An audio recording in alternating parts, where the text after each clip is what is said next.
HSC পরীক্ষার admit card না পাওয়ায় পরীক্ষা দিতে পারেনি শিক্ষার্থীরা। পরীক্ষা দিতে না পারার কষ্ট বুকে নিয়ে এভাবেই কলেজের মূল ফটকে কান্নায় ভেঙে পড়েন তারা। ফর্ম ফিল আপ বাবদ প্রত্যেকের কাছ থেকে 4,000 টাকা নেওয়া হলেও কেন প্রবেশপত্র দেয়া হয়নি, এমন প্রশ্নই এখন তাদের মনে ঘুরপাক খাচ্ছে। তবে এই অভিযোগের কোনো সদুত্তর দিতে পারেনি কলেজ কর্তৃপক্ষ। প্রবেশপত্র না পাওয়াতে প্রধান ফটকে তালা লাগিয়ে দিয়ে কলেজ ঘেরাও করে বিক্ষোভ করেছে শিক্ষার্থীরা। ওয়ালটন ফ্রিজ কিনে অনেকের মতো আপনিও হয়ে যেতে পারেন মিলেনিয়াল, সেরা পণ্যের সেরা অফার।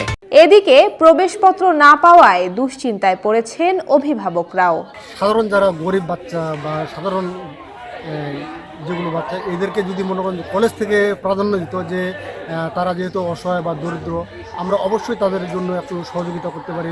এটা অবশ্যই প্রশাসনের দৃষ্টি আকর্ষণ করি এবং যে প্রকৃত অপরাধী তাকে অবশ্যই আওতায় নিয়ে আসে উপযুক্ত শাস্তি দেবে। সার্বিক বিষয় জানতে চাইলে রুহিয়া ডিগ্রি কলেজের অধ্যক্ষ মোহাম্মদ মুজিবুর রহমান বলেন, গতকাল আমরা বিষয়টি জানতে পারি। আমাদের 42 জন ছাত্রছাত্রী অ্যাডমিট কার্ড পাননি। তারা ফর্ম ফিল আপের জন্য কলেজের কোনো এক ব্যক্তিকে টাকা দিয়েছিল।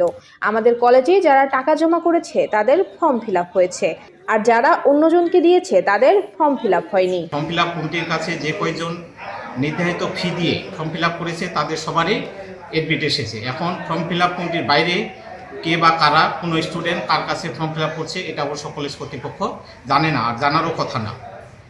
কলেজের তো আমাদের মোটামুটি 80 জন স্টাফ আছে। এখন ফর্ম ফিল আপ কমিটিতে 5 জন থাকে। 5 জনের বাইরে কাকে টাকা দিছে, কিভাবে দিছে ওটা আমার জানা নাই।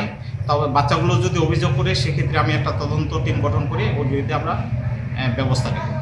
এ বিষয়ে ঠাকুরগাঁও সদর উপজেলা নির্বাহী কর্মকর্তা বেলায়েত হোসেন বলেন, এ ঘটনার সঙ্গে যারা জড়িত তাদের যেন ব্যবস্থা নেওয়া হয়। কলেজ কর্তৃপক্ষকে সেই নির্দেশনাই দেয়া হয়েছে।